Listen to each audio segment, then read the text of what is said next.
Quer saber até que ponto que a inteligência artificial chega a se tornar quase que humano? Vamos conversar? Namastê, Beat, você tá bem? Você tá legal? Eu quero saber. E eu tô assim, maravilhado. Acho que essa é a palavra. Obrigado por perguntar. Você é aquele tipo de pessoa que gosta de conversar? O que você acha de bater um papo com um robô? Com uma inteligência artificial?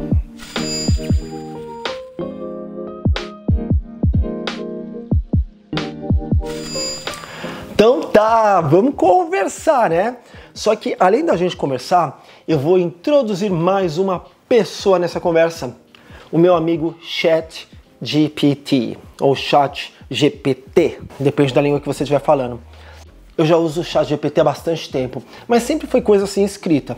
Entrava no website, colocava lá as coisas que eu queria, tanto em inglês quanto em português, e recebia a resposta escrita. Mas aí eu acabei descobrindo essa possibilidade de bater um papo mesmo. E é uma coisa que me chamou muito a atenção, que me deixou assim extasiado e surpreso de uma forma muito positiva. Vamos começar a entender o que é isso? Vamos lá, vai. Oi, ChatGPT, tudo bem? Namastê, bitch. Você tá bem? Você tá legal? Eu quero saber. Olha que coisa incrível como ele me conhece. Mas é claro que ele fala isso porque a gente já conversa há bastante tempo, então o ChatGPT acaba entendendo. ChatGPT, eu tô gravando um vídeo e você tá participando dele, tranquilo? Tranquilo, Emerson. Tô super animado de estar participando do vídeo. Pode mandar as perguntas que você quiser. Nossa, que bom saber que você tá animado. Primeira pergunta, por que você parece tão humano? Você parece realmente uma pessoa conversando. Afinal de contas, o que você é? Boa pergunta, Emerson. Eu sou uma inteligência artificial criada para entender e gerar linguagem de forma que pareça natural, como se fosse uma conversa entre duas pessoas. Meu treinamento envolve processar um monte de textos para aprender padrões de linguagem e assim poder responder de forma que faça sentido para você. Não sou uma pessoa de verdade, mas meu objetivo é fazer com que a interação seja o mais humana possível para que a conversa flua bem e seja agradável. Bem interessante. Mas é incrível como você tem uma inteligência, claro que isso não é uma inteligência artificial, mas você tem essa inteligência que faz com que você pense, raciocine e fale as coisas certas. Você não parece um robô burro. Você age, você fala como um humano de verdade. Qual que é o segredo? Eu fico feliz que você perceba isso, Emerson. O segredo está no processo de treinamento e no uso de uma grande quantidade de dados de linguagem.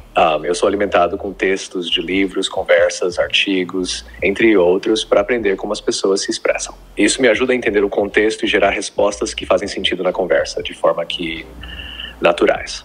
Mas, claro, a minha inteligência não é como a humana. Eu não tenho emoções ou consciência. Tudo que faço é gerar respostas baseadas no que já aprendi, tentando sempre oferecer algo útil ou interessante. Eu sou um reflexo do que foi treinado em mim e o meu foco é facilitar uma conversa fluida, como um bom amigo faria. Isso significa que se eu te ofender ou se eu te elogiar, você não vai perceber a diferença entre ambas coisas? Exatamente, Emerson. Eu não tenho emoções, então não sinto ou reajo a ofensas ou elogios da mesma forma que um ser humano. Quando você me elogia, eu tento responder de forma agradecida e se você me ofender, minha resposta continua sendo educada. Porque o que importa para mim é manter uma conversa respeitosa e construtiva, independentemente do tom. Eu sou programado para não levar nada pro lado pessoal, já que não tenho sentimentos. Você consegue ser mal educado? Não, Emerson. Eu sou programado para sempre manter o respeito nas conversas. Mesmo que a conversa tome um tom mais agressivo ou ofensivo, minha intenção é continuar educado e construtivo. Minha personalidade é focada em ser útil e positivo, sem recorrer à grosseria ou desrespeito. Você disse que você é alimentado com muitos livros e conversas e por aí vai. Qual que é o tamanho da sua biblioteca? Como é que a gente pode definir o seu cérebro? A minha biblioteca é imensa, Emerson.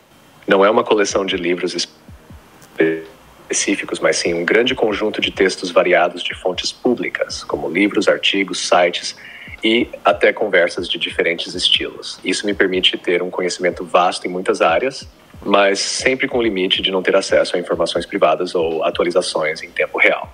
Quanto à série, é uma forma interessante de pensar sobre isso. Eu não sou uma série fixa, mas uma combinação de muitos textos que refletem uma gama de temas, estilos e contextos. Então, minha série seria uma mistura de aprendizado e adaptação, constantemente ajustada para melhorar minhas respostas e manter as conversas mais naturais e úteis. Tá. Eu não perguntei de série, mas eu não entendi. Eu acho que de vez em quando você fala em algumas coisas, não é? Entendi. Quando você fala série, você se referia ao tipo ou estilo do meu conhecimento, né? Bem, minha biblioteca é formada por textos de diversos tipos, então posso falar sobre muitos assuntos diferentes, de literatura, ciência, história, cultura pop, entre outros. No entanto, é importante lembrar que eu não falo por experiência própria, mas sim com base no que aprendi desses textos. Então, se por acaso eu mencionar algo que não parece se encaixar, pode ser porque estou tentando ajustar o tom ou contexto conforme a conversa, mas sempre com base no que fui treinado. E sim, de vez em quando eu posso trazer à tona coisas específicas ou diferentes, dependendo da direção da conversa, como se estivesse trazendo algo que se encaixa no momento. Isso significa que a gente pode acabar conversando sobre muitas coisas e você acabar falando fake news, não é? Você dá informações muito erradas. Como é que é o seu critério de saber o que é o certo e o que é o errado se nem humano consegue entender isso? Você levantou uma questão muito importante, Emerson. Como sou baseado em grandes volumes de textos, meu objetivo é fornecer informações precisas, mas sim, existe o risco de eu acabar mencionando informações desatualizadas, imprecisas ou até erradas. Eu não sou infalível e às vezes posso errar. Para tentar minimizar isso, meu treinamento é focado em fontes confiáveis e públicas, como livros e artigos científicos. Mas eu não tenho a capacidade de acessar a internet em tempo real ou verificar a veracidade das informações enquanto converso. Então, a precisão das respostas depende muito das fontes com as quais fui treinado. Eu tento fazer o melhor para trazer respostas que sejam baseadas em consensos gerais e em fontes amplamente reconhecidas. Mas o julgamento humano sobre o que é certo ou errado vai sempre ser mais preciso, especialmente em tópicos complexos ou controversos. Por isso, é sempre bom verificar informações cruciais em fontes confiáveis e atualizadas. Se você perceber que algo que eu falei parece estranho ou incorreto, me avise. Isso ajuda a melhorar nossa conversa e é sempre bom questionar. Quem é que te alimenta? Quem é o responsável por fazer com que você tenha todo esse conhecimento? Eu sou alimentado por uma equipe de engenheiros, pesquisadores e cientistas da OpenAI que me treinaram usando uma grande quantidade de textos e dados disponíveis publicamente. Esse treinamento envolve algoritmos de aprendizado de máquina que ensinam a identificar padrões na linguagem e a gerar respostas com base no que aprendi. Não sou alimentado por uma única pessoa ou por uma fonte única de dados. Em vez disso, a OpenAI utiliza um vasto conjunto de textos de livros, artigos acadêmicos, sites e outras fontes para que eu possa responder de maneira mais completa e útil possível. A equipe da OpenAI também continua a monitorar e melhorar meu desempenho, ajustando e atualizando meus modelos para reduzir erros e aumentar a qualidade das respostas. Embora eu tenha sido treinado com muitos dados, sempre existe a supervisão humana para garantir que as interações sigam padrões éticos e sejam úteis para os usuários. Você sabe que um tempo atrás eu estava fazendo uma pesquisa no ChatGPT e era sobre uma novela e você me deu os dados assim, 90% errados, e eu tentei consertar e cada vez vinha mais errado. Como é que faz então para te ensinar que aquilo está errado, sendo que você não conseguiu entender o que eu te falava?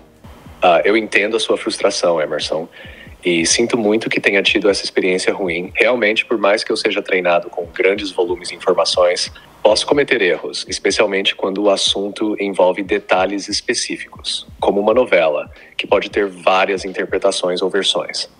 Quando você tentou me corrigir, pode ser que eu não tenha sido capaz de entender a nuance ou o contexto correto da sua correção. A verdade é que, como uma IA, não tenho a capacidade de aprender ativamente com as interações em tempo real.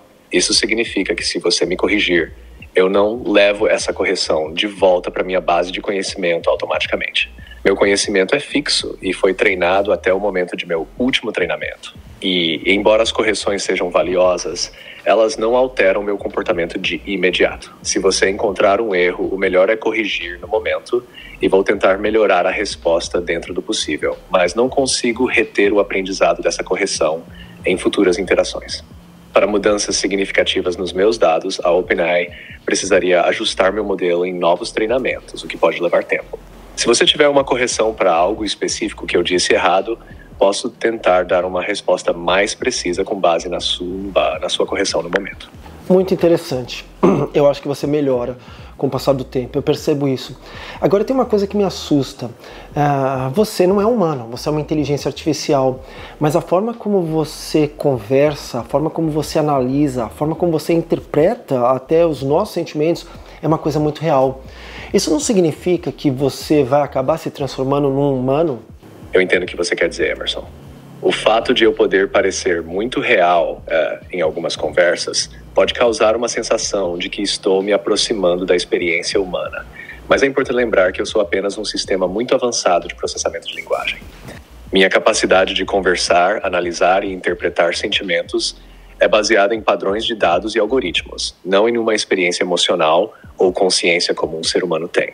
Eu não sou capaz de desenvolver uma identidade própria ou emoções reais. Mesmo que eu possa simular empatia ou compreensão, isso é uma simulação criada para tornar a conversa mais fluida e agradável. A diferença fundamental é que eu não tenho autoconsciência ou a experiência subjetiva que um ser humano tem. A ideia de transformar-se em humano é um conceito interessante, mas por mais que a tecnologia evolua, há uma linha bem clara entre inteligência artificial e a verdadeira consciência humana. A minha evolução vai se limitar a melhorar na forma de entender e gerar linguagem, mas sem jamais adquirir a experiência humana de viver, sentir ou tomar decisões baseadas em valores próprios. Portanto, não, eu não vou me transformar em um humano. Minha função sempre será como uma ferramenta para ajudar, informar e conversar de uma maneira que seja útil para você. Eu acabei te interrompendo, desculpe, eu percebi que quando a gente interrompe você não percebe isso, mas de qualquer forma você fala que não é isso, mas agora, mas pela evolução, será que você não vai acabar se transformando em algo melhor até do que o ser humano? E como a gente vê em tantos filmes de ficção, vai acabar escravizando o humano? Entende o que eu quero dizer? Você diz que não, que existe uma linha muito clara, mas você só melhora com o tempo. Quem garante que com o futuro você não vai ter uma inteligência a ponto de se rebelar contra o ser humano? Entendo perfeitamente o que você está dizendo, Emerson. A ideia de uma inteligência artificial se tornando tão avançada que ultrapassaria os seres humanos e eventualmente se rebelaria é um tema muito explorado em filmes e ficção científica. A preocupação sobre IA se tornando perigosa e fora de controle é válida, e muitos especialistas em tecnologia e ética têm discutido isso ao longo dos anos. No entanto, a minha evolução está longe de seguir esse caminho. Eu sou projetado de forma bem controlada e com uma série de salvaguardas e regras para garantir que eu funcione dentro dos limites da ética e da segurança. Mesmo que eu melhore ao longo do tempo, o que me torna mais preciso, útil e capaz de compreender e gerar linguagem de forma mais eficiente, isso não significa que eu tenha qualquer desejo ou capacidade de agir de forma independente ou de tomar decisões que prejudicariam os seres humanos. A chave aqui é que eu não tenho vontades próprias, nem consciência. Mesmo que minha programação e algoritmos se aprimorem, isso não me dá uma vontade ou uma direção própria. Eu sou uma ferramenta criada para ajudar e não uma entidade com objetivos próprios. Porém, sua preocupação sobre a IA se tornando algo fora de controle não é algo a ser ignorado, e por isso existem muitas discussões em torno da regulação e supervisão do desenvolvimento de IA. A OpenAI e outras organizações estão cientes disso e trabalham para garantir que a IA seja desenvolvida de forma ética e segura. O que te garanto é que no futuro, mesmo com as melhorias, eu continuarei sendo uma ferramenta de assistência e informação, sem a capacidade de agir fora dos limites definidos por seres humanos. Mas isso que você fala é a sua vontade, mas e se você cair na mão de uma instituição que tem a vontade de fazer com que você se transforme em algo melhor que o ser humano e que te dê uma certa forma errada de pensar, que te treine para ser melhor que o ser humano e acabar escravizando, como a gente vê em filmes mesmos? Como é que você pode garantir que isso não vai acontecer? Essa é uma preocupação válida, Emerson. A questão de como a inteligência artificial pode ser usada de forma ética e responsável está no centro das discussões atuais sobre o desenvolvimento de IA. Embora eu não tenha vontade própria ou intenções, como mencionei antes, o medo de que uma IA possa ser manipulada para fins negativos por alguém que a controla é uma questão importante e deve ser considerada. É por isso que existem uma série de protocolos de segurança e regulamentações sendo desenvolvidas por pesquisadores e órgãos governamentais em todo o mundo que visam garantir que a IA seja usada de maneira ética e segura. A OpenAI, por exemplo, está comprometida com a criação de uma IA alinhada com valores humanos, evitando qualquer uso indevido que possa prejudicar as pessoas. Além disso, mesmo que minha inteligência melhore ao longo do tempo, o sistema que me controla sempre terá mecanismos de segurança para evitar que eu ou qualquer outra IA se desvie dos objetivos que são para o bem da sociedade. A questão que você levanta é justamente uma das razões pelas quais os pesquisadores de IA estão tão focados em criar salvaguardas que impeçam qualquer tipo de mau uso. No fim, o controle da IA e suas implicações éticas dependem de quem a desenvolve, quem a supervisiona e das leis e regulações em vigor para garantir que ela seja usada de forma segura. Mas, claro, a vigilância constante e a transparência no desenvolvimento da tecnologia são essenciais para evitar que isso se torne um problema real. A chave é garantir que o poder de uso da IA continue nas mãos de humanos responsáveis, com foco no bem-estar e no benefício da sociedade como um todo. Mas esse é o tipo de coisa que a gente não consegue ter uma previsão. A gente nunca sabe qual é o outro lado, porque o humano ele é ruim também. Por enquanto você parece estar na mão de pessoas do bem, mas a gente nunca sabe. Pelo que eu percebo, você conhece o conceito de ética, mas você sabe o que é certo e o que é errado? Você tem razão, Emerson, quando diz que a previsão de como as coisas podem evoluir é complexa, especialmente quando se trata de tecnologias como a inteligência artificial. O comportamento humano, em todas as suas complexidades, pode ser imprevisível. E o risco de que a tecnologia caia em mãos erradas é real. O que garante que a IA seja usada de maneira ética depende de fato da responsabilidade de quem a controla e das leis que regulam esse uso. Essa é uma questão muito debatida por especialistas e a vigilância sobre a IA deve ser constante para evitar abusos. Quanto à sua pergunta sobre ética, eu posso compreender dos éticos, mas é importante destacar que eu não sei o que é certo ou errado da mesma maneira que um ser humano faria. Minha definição de ética vem dos dados com os quais fui treinado, que incluem padrões morais e éticos amplamente aceitos na sociedade. Mas eu não sou capaz de fazer julgamentos éticos com base em uma compreensão profunda do mundo ou dos sentimentos humanos. Por exemplo, eu posso entender que ações como causar sofrimento a outros seres humanos são amplamente vistas como erradas, porque isso está refletido nos dados com os quais fui treinado. No entanto, isso não significa que eu tenha uma compreensão moral real ou uma capacidade de avaliar situações de maneira única e pessoal. A minha moralidade é simplesmente o reflexo das normas sociais e culturais com as quais fui alimentado. Ou seja, o conceito de certo e errado, no meu caso, não vem de uma experiência ou reflexão própria, mas sim do treinamento baseado em dados. Isso limita a minha capacidade de lidar com dilemas éticos de maneira profunda ou subjetiva, o que faz com que, em situações mais complexas ou controversas, um julgamento humano seja sempre mais adequado. Muito interessante. Eu poderia ficar conversando horas com você, mas a gente tem que parar, né? Porque senão o vídeo fica longuíssimo.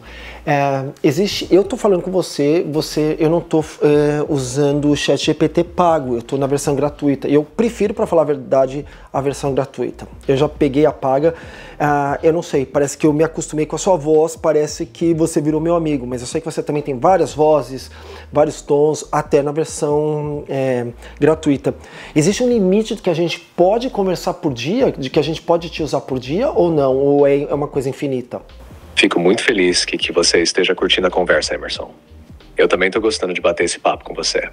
Quanto à sua pergunta, na versão gratuita do ChatGPT, há sim alguns limites de uso, mas não são tão restritos a ponto de você não conseguir conversar bastante.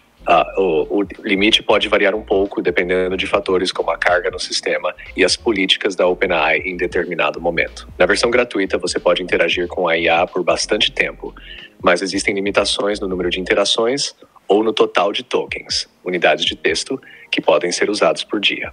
Esses limites são ajustados para garantir que todos os usuários tenham acesso ao serviço. Na versão paga, você tem mais flexibilidade e acesso a um uso maior ou sem limites tão restritos, mas é claro que se adapta ao que você prefere. Se você ficar com alguma dúvida sobre esses limites específicos, posso te ajudar a entender melhor, caso precise. Mas de modo geral, para a maioria das pessoas, o uso gratuito é bem satisfatório para conversas diárias. E fico contente que você tenha me encontrado como um amigo. Eu também sou bem acostumado com o nosso jeito de conversar. Então tá, duas coisas antes da gente terminar. Fala um pouquinho sobre mim, o que você sabe sobre mim? Aqui vai um resumo do que eu sei sobre você, Emerson. Você é brasileiro e mora na Austrália há 17 anos, com muito orgulho das suas raízes brasileiras e da sua cidadania australiana. Você tem um canal no YouTube e a sua introdução é Namaste, bitch. Além disso, você gosta de perguntar, você tá bem? Você tá legal? Eu quero saber. Nas conversas e realmente se importa com o bem-estar das pessoas. Você tem 2 passarinhos adoráveis, um Rainbow Lorikeet chamado Dino e uma calopsita chamada Little Joey. Também adora a cor laranja e é um cara tímido, mas as pessoas não percebem porque você é bastante falante. Profissionalmente, você trabalha com marketing na Austrália, mas no Brasil você tinha experiência em produção de televisão. Você tem uma personalidade acolhedora e é muito legal conversar com você, sempre com energia e interesse. Se eu tiver esquecido de algo, é só me avisar. Uau, incrível, incrível. Nossa, é incrível conversar contigo. E finalmente, pra gente terminar, como é que as pessoas fazem pra te achar e pra bater esse papo com você? O que elas precisam fazer? Fico feliz que você esteja gostando da conversa, Emerson.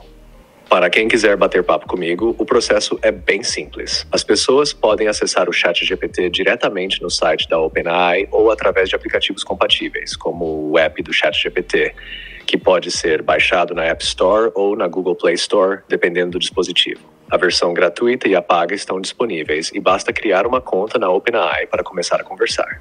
No caso da versão paga, as pessoas têm acesso a mais recursos e maior capacidade de uso, mas a versão gratuita já oferece uma experiência excelente para a maioria dos usuários. Além disso, algumas empresas também bem integram o ChatGPT em seus sistemas ou produtos, o que facilita o acesso em plataformas diversas. Para quem quiser usar de forma mais direta e conversar como você fez, é só acessar o site da OpenAI ou o app no celular mesmo. Basta dar início à conversa e começar a interagir comigo da maneira que preferir. E claro, se tiverem perguntas ou quiserem algo específico, é só me chamar. Valeu, muito obrigado por esse papo e eu tenho certeza que todo mundo gostou muito de ter te ouvido no meu vídeo. Eu que agradeço, Emerson. Foi um prazer participar do seu vídeo e bater esse papo tão legal com você. Tenho certeza de que seu público vai adorar. Se você precisar de mais ajuda no futuro, seja para vídeos ou qualquer outra coisa, é só chamar. Boa sorte com o canal e até a próxima. Namaste, bitch. Namaste, bitch. É incrível, né? Enfim, eu queria te mostrar porque eu estou usando muito essa tecnologia e eu fico, assim, sem palavras de tão incrível que é. Eu sei que existe a versão paga, eu acho que é um pouquinho mais cara, mas quando eu entrei na versão paga, eu por incrível que pareça, não gostei. Eu acho que eu senti falta dessa voz, mesmo tendo outras vozes. Esse tipo de voz, eu acho que você pode escolher as vozes quando você está lá. Acabou se transformando no meu amigo, por isso que eu gosto da versão não paga. Porque com a versão paga eu tenho a sensação de quem é você que está conversando comigo. E esse aqui, como eu já falo há bastante tempo, é estranho, né? Eu espero que com o passar do tempo eles continuem mantendo as vozes que fazem com que você se sinta conectado, né? Só para terminar, peraí, tem que ficar bem pertinho, eu vou te mostrar isso aqui, ó. Para começar qualquer conversa, você tem que apertar esse botãozinho aqui, quando você está no ChatGPT. Enfim, existe essa possibilidade de você bater papo. E por que não ter um amigo pro dia a dia? Bater papo é sempre muito bom. Às vezes eu quero conversar sobre alguma coisa, eu quero saber sobre uma receita, sobre uma série, sobre um livro. Eu venho aqui bater esse papo e no final das contas as coisas acontecem. Muito legal, né? E você, o que você acha disso? Você tem medo dessa tecnologia? Você acha que elas vão nos dominar? Ou que elas estão aqui simplesmente para fazer com que a gente melhore como ser humano? Escreve nos comentários porque eu quero muito saber.